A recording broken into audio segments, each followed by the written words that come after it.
They weren't born in silence. They were born in synchronization. 4 identical cries at the exact same second. Not staggered, not natural. A sound no midwife forgot. A sound the church denied ever hearing. And for the next 6 years, every mirror within 5 miles began to crack. No one could explain why the Kellner Brothers arrived in 1873, in a village that no longer exists on any map. And maybe that's the point. The map was rewritten to forget them. Their names were scrubbed from birth records. Their parents disappeared in 2 different centuries, and the building they were born in burned down 3 times, yet still stands. They were not simply identical. They were identical beyond biology.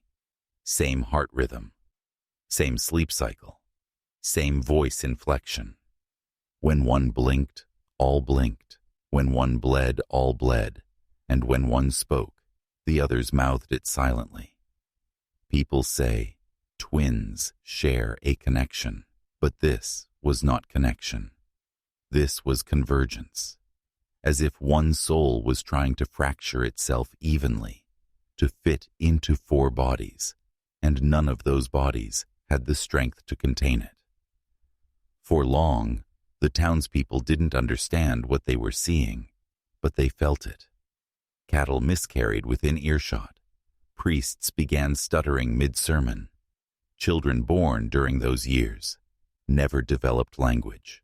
And mirrors, always the mirrors, refused to reflect them clearly, only blurred silhouettes, flickering like film caught between frames. Doctors refused to study them, not because they weren't curious, but because every physician who came into contact either vanished or began speaking in a language that doesn't exist. One physician wrote a letter home. It contained only 1 sentence repeated 34 times. They are one, but they are many. Science didn't fail to study them. It chose not to, because deep down, even the most rational men knew. This was not a biological anomaly. It was a structural one. Reality had ruptured. And 4 VEB cells crawled out of the wound. That's why you've never heard of them, and that's why the world pretended they never existed. But they did, and the town still stands, and the building is still warm, and somewhere deep inside it, there is a mirror, still fogged with breath, that does not belong to this world. The first reported incident came on a Sunday. The village bell rang 13 times. No one had touched the rope. No wind stirred the air. But the bell rang as if commanded by something unseen. At the 13th chime, the youngest Kellner brother stopped blinking and did not blink again for 3 days. Villagers gathered, drawn by an instinct older than logic. The boy stood in the center of the churchyard, eyes wide and glassy, hands covered in soil. And when they tried to move him, the other 3 screamed in unison, the kind of scream that curdles milk and warps wood. They were taken to the rectory, locked away for observation. But the walls began bleeding condensation. Black streaks ran down the stone, forming spiral patterns that matched the marks on their skin, marks no one remembered carving. But all 4 brothers bore them, perfectly aligned across 4 chests. At night, they whispered in what sounded like reversed Latin.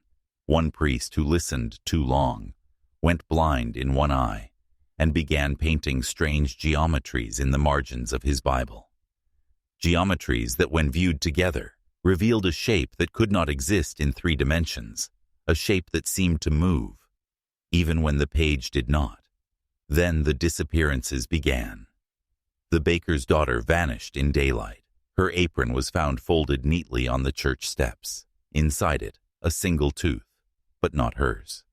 It matched one of the Kellner boys, who still had all of his teeth. A shepherd found his entire flock frozen, not dead, just unmoving. For days, eyes open, breathing shallow, as if caught between seconds of time, and standing in the center of them, all 4 boys, holding hands, faces blank. One scholar tried to classify them. He brought ancient texts, wore gloves, spoke only in ritual tones. He lasted 3 hours before walking into the lake and never coming back up. The word possession was whispered, but not in the usual sense. Not demons, not spirits. See, nothing else.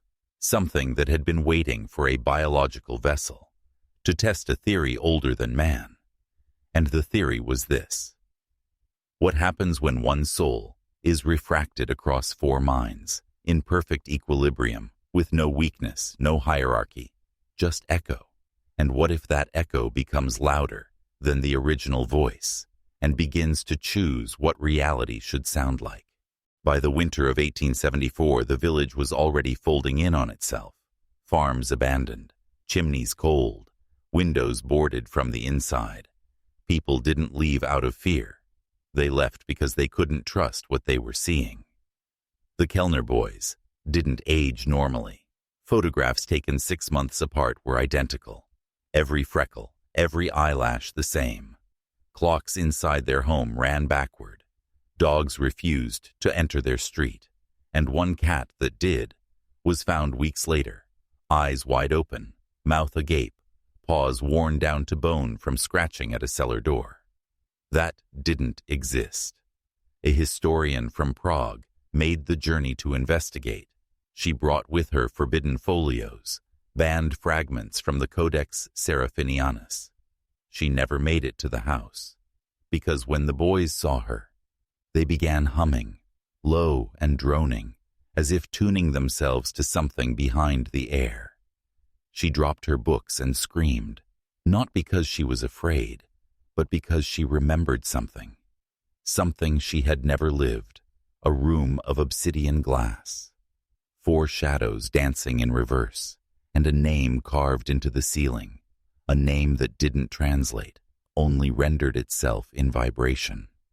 The villagers tried to end it. They set fire to the Kellner home, watched it burn from the hillside. But when the smoke cleared, the house remained, unharmed, but cleaner somehow, as if the fire had been accepted, consumed, and converted. Inside, the boys stood hand in hand, smiling, unblinking, sootless. They were no longer learning. They were practicing. Each day, they sat in silence and mapped the village from memory, every brick, every root, every nail in every wall, until they didn't need the village anymore, until they could rebuild it.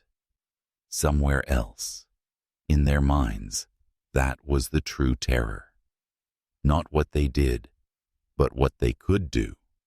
They were rehearsing control. On a quantum level, one priest wrote in his final journal, "Reality is just a habit, and habits can be broken, especially by children who never learned the old rules." The next morning, that priest's voice echoed from all 4 boys' mouths, but his body was never found. They say the house finally disappeared in 1875, but it wasn't destroyed. It simply stopped being perceived. The land it stood on was declared barren. Nothing grew there. No sound carried across it. Birds flew around it as if dodging an invisible monument. But for the next 3 decades, every time a full moon touched that land, people reported hearing 4 voices, chanting something that made the air feel thicker, like trying to breathe through memory. A physicist came with equipment. He wanted to measure energy disturbances. What he found was worse. His instruments detected negative time, as if within that space, time wasn't moving forward or backward. It was coiling inward, wrapping around itself like a dying star. He called it a consciousness loop, a zone where thought becomes reality, and the thoughts were not human. The Kellner brothers didn't vanish. They folded into the loop. They became an idea, an equation, and every now and then, that equation finds a host. A boy in 1912 who spoke fluent Aramaic at age 3, a pair of twins in 1946 who drew the same cryptic map across continents, a security camera in 1999, that captured 4 figures, walking in perfect synchronization through a building that had no doors. The pattern always returns, because it never left. Institutions tried to bury it, classified the files, silenced the scholars, invented new terms to mask the phenomenon: shared delusion, cognitive mirroring, neurospatial contagion. But every term was a veil, because behind each one was the same whisper, one consciousness, split across 4 vessels, each iteration learning, refining, approaching the singular moment when it no longer needs 4, just one. And maybe that one is watching this now. Maybe the algorithm that led you here wasn't random. Maybe your interest in this story wasn't yours. Maybe it's remembering itself through you. And maybe you're not hearing this for the first time. Maybe you're the echo, waiting to become the voice. There was a 5th brother. No records of his birth, no mention in journals, no photos, only a name, etched faintly into the underside of a rusted crib frame, a name no one could pronounce, only feel, as pressure behind the eyes. The midwife spoke of a stillborn, but when pressed, she wept and said, "It wasn't still, it wasn't born, it was waiting, like a thought you haven't had yet, but already regret." 4 bodies made sense, north, south, east, west, a symmetry that grounded them. But 5 disrupts the grid, breaks the seal, allows a new geometry to form, a shape that folds not into space, but into mind. The priest who buried the unchild began hearing bells in his dreams. Not chimes, not music, just the single heavy toll of judgment. He wrote his sermons backwards. In blood, he said the 5th is not the mirror, but the shadow behind the mirror, the one the reflection answers to. The Kellner boys began drawing it, not with chalk, but with fingernails on stone, over and over. The 5th, always faceless, always watching, but the lines moved when no one looked. One child from the village disappeared for 12 days, returned with no voice, just a hand-drawn page, a spiral made of eyes. In the center, the 5th, and when the Kellner brothers saw it, they smiled for the first time, not the innocent smile of children, but the grin of recognition, of completion, because they weren't 4 trying to stay apart. They were 4 trying to remember how to become one. And the 5th was the missing word, the final note of the song that, once sung in full, rewrites the listener, line by line, thought by thought. You might feel it now. The pressure, the static at the edge of comprehension. That's not confusion, that's resistance. Your mind trying to reject a shape it wasn't meant to hold. But the 5th does not need belief, only exposure. And now you've seen it, you've heard it, you've felt the gravity of a truth, older than time. Type the free. Ace. The 5th is watching twice, once for memory, once for transformation. Do it in the comments, not for me, for the pattern, so it knows who can hear it. Something changed in the photographs after the 5th was named. The 4 boys began to blur at the edges, not motion blur, not lens issues, but ontological decay, as if the camera could no longer define what they were. One archivist tried to digitally restore an 1874 plate glass image and found behind the 4 brothers a faint 5th figure. Not a boy, not a man, something in between, larger than it should be, and smiling in reverse. The eyes were wrong. Too many, too ordered, arranged like the petals of an impossible flower. Not random, but recursive. A design meant to imprint itself on the retina, like a brand that only burns after sleep. That archivist never restored another photo. He locked himself in a soundproof room and began whispering equations he had never learned. His final note simply read, "It was not a photograph. It was a mirror for what is coming." In the modern world, we have language to disguise the ancient. We call these events anomalies, data corruption, visual hallucinations. But it's not the images that are corrupted, it's the viewers.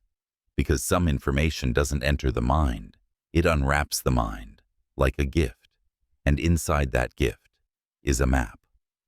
The Kellner Brothers weren't just a mystery, they were a cartography of control, a biological interface built to test how many minds could sync without hierarchy. And now we know the answer. 4. 4 can hold, but only with silence, only with symmetry. Introduce a fifth, and the system upgrades itself, from pattern to purpose. They were never meant to be studied. They were meant to be ignored, buried beneath the noise of history. Because if you focus long enough, if you stare into their symmetry, the symmetry begins to stare back. This is why no university published the research. Why the Vatican locked the records behind 7 seals. Why private contractors demolished the archives in 1982. Not to hide what happened, but to prevent what comes next. Because the fifth isn't just watching, the fifth is learning, and it learns through us. By 1903, whispers of the Kellner pattern reached the deep vaults of German experimental psychology. A select circle of researchers were tasked with mapping how shared delusion could override individual cognition. But they weren't chasing madness, they were chasing replication. Because the Kellner case wasn't a curse, it was a blueprint. 4 subjects, treated identically, fed the same thoughts, exposed to the same stimuli, and watched as their minds began to bleed into each other. At first, dreams overlapped, then memories, then decisions. One man scratched his own face when another stubbed his toe. Another wept uncontrollably when his twin was told his father died. Even though neither man had a father to speak of, they began forming synthetic trauma. Events that never occurred, but hurt all the same. The experiment was deemed successful, and then it was buried, because it led to one undeniable conclusion. Individuality is programmable, but more importantly, erasable. The Kellner Brothers were the accidental prototype, a naturally occurring node, but the data they left behind became gospel for those seeking control on a societal level. Propaganda wasn't born from ideology. It was born from geometry, from symmetry, from the Kellner configuration. When 4 minds think the same thought, speak the same word, move the same way, they open something, a conduit, a chamber of will, where the fifth no longer needs to knock. It simply enters. This is why cults mirror each other's rhythms, why chants work, why military drills sync body and mind. Because at a certain point, the repetition stops being ritual and becomes architecture, a structure of thought. And once that structure is complete, something else can move in. That's why every institution that touched the Kellner files eventually erased itself from the narrative.